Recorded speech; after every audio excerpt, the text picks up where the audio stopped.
আসসালামু আলাইকুম রহমতুল্লাহ। ওসমান হাদির মৃত্যুতে আমি একটা জিনিস আমার রাসূলুল্লাহ সাল্লামের একটা হাদিস মনে পড়লো যে রাসূলুল্লাহ সাল্লাম বলেছেন যে আখেরাতের প্রথম ধাপ এটা হচ্ছে কবর, বারজাখ।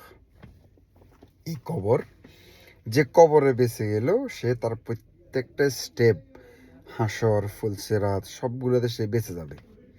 আলহামদুলিল্লাহ, আজকে বৃহস্পতিবার দিবাগত রাত এবং শুক্রবার দিবাগত রাত, বৃহস্পতিবারের সূর্য ডোবার পর থেকে শুক্রবার শুরু হয়।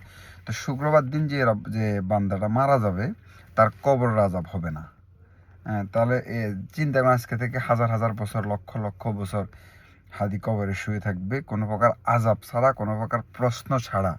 তাহলে উনি তো কবরে মোটামুটি বাইসে গেল। তো কবরে যিনি বাইসে গেল, রাসূলের ঘোষণা অনুযায়ী বাকি স্টেপগুলো তার জন্য সহজ হবে। চিন্তা করছেন কি একটা জান্নাতি মৃত্যু, কি একটা শহীদি মৃত্যু।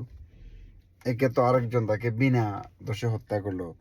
যারা রাসূলুল্লাহ সাল্লাম বলেন, যে ব্যক্তি একজন মানুষকে হত্যা করলো সেই জন্য পুরা উম্মাকে হত্যা করলো।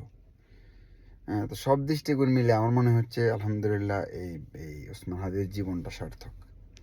তার ব্যক্তি জীবন, তার এই দুনিয়ার জীবনটা সার্থক। অল্প কয়দিন হায়াত পাইলেও সুন্দর সার্থক একটা জীবন উনি গড়ে গেছেন। রব্বুল আলামিন এরকম ভাগ্য সবাইকে কিন্তু দেয় না।